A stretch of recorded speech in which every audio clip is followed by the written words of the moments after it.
Alright y'all, welcome back to the channel and do some more slug testing, and today we've got a combination that several of you guys have requested for us to try out over the last year or so, and I've definitely wanted to try them as well, but this is the first time I've actually been able to get a hold of them, so we're going to put them to the test and see what they can actually do, since this particular setup can be a little bit picky on what ammo it likes, so if it likes it, then we know that it's probably a very good shell. But as for the shells we're going to run today, I picked up some of the Federal Freight Train Copper Sabot slugs. These ones are the 12 gauge 2 3/4 inch 300 grain copper projectile moving at 1900 feet per second. We have tested the Federal Trophy coppers with some kind of mediocre results through this setup, and these freight trains look extremely similar. So are they the same thing? I don't entirely know, but we'll see what the freight trains can do, since several of you guys have wanted to see them and several more have said these are some good performers in your setup, so we'll see what I can get. But for the setup we're going to run them through, I brought out my Remington 870 special purpose. This one's got a fully rifled barrel on it. Some people like to call these a 20-inch barrel if they measure the actual tang behind the bolt, but we have 18.5 inches from the front of the receiver to the end of the barrel, so it is a pretty short barrel. I don't expect to see their 1900 claim from it, but we'll see. Up on top is a loopholed VX1 2 to 7 by 28, which pairs nicely with a slug gun like this, so we'll see what this combo can actually do with these freight trains. But as for today's test, we're going to run it the same as we usually do. So we're going to shoot two groups, one at 50 yards and one at 100 yards, each being 3 shots each. It's not necessarily an ideal test. I would love to shoot 10 boxes worth of this stuff, but we got to work with what I've got, and at least this will tell us if this is a decent combination at all. And of course, all of our shots will be through the chrono as well. So let's get you guys a view of those targets, take our shots, bring everything back to the bench, and see how these 2 3/4 inch freight trains can actually perform for us.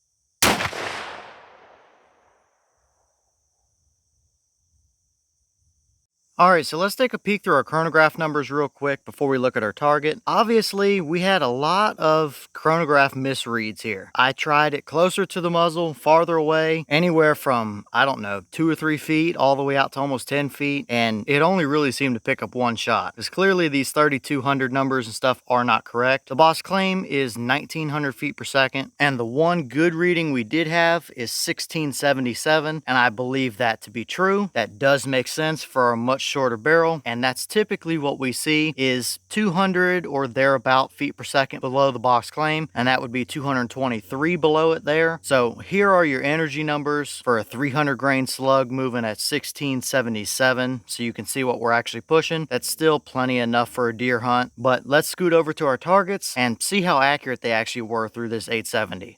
Alright, so here's our targets, and we definitely saw some rather interesting results. We'll start over here on the left with our 50-yard group, and we had these 3 shots nice and centered up with that one major flyer up there at the top. I felt good about all of my trigger pulls today, so I have no idea where that came from, and it's hard to tell since the chronograph was trying to read the sabot more than the actual slug, if it was some kind of strange velocity reading or not. But at 50 yards, that group right there isn't bad. It's absolutely usable for a deer hunt, but to be honest with you, I have seen better from that 870 with multiple other rounds. Usually we're pretty much touching all of our shots at 50 yards, so that is a little bit more open than what we usually see, but we'll measure it and get the actual number for you both with this flyer up here and just these 3 shots. So with the flyer we had 4.39 inches, but our 3 good shots gave us 1.61 inches. So 1.6 inches for these middle 3 3 here. That's not bad. It is perfectly usable, but we have seen better numbers than that at 50 yards. So now moving over to our 100-yard group, we had these 3 shots, and you can see we really had no bullet drop or anything from 50 to 100. They're all pretty much exactly right the same spot where they should be. So these seem to be a pretty flat flying projectile, at least out to 100 or so. And this group, without even measuring it, I would say is pretty average. That's probably about the median group we get from a load that this particular 870 does okay with. It's nothing super special, and we have definitely seen better, but it's absolutely usable at the same time. And it gave us 3.62 inches. So just over 3.5 inches at 100 yards. That's still going to put a deer steak on the table any day of the week. But personally, for me, if I'm running a slug gun, I like to see 3 inches or better at 100, and I know that 870 can do it. We've seen groups around the 2-inch mark from a couple different loadings now, so it's not at all unheard of for that gun. So I'd say these freight trains did pretty decently today. If this is what I had, yeah, I would absolutely deer hunt with it all day long. So ultimately, it's a solid performance. It's not too bad. We've definitely seen tremendously worse, that's for sure. So now maybe we should test the 3-inch ones and see how they do. Maybe they might give us a touch tighter of a group. Maybe the extra velocity they have might open it up. I don't know. Could be an interesting test.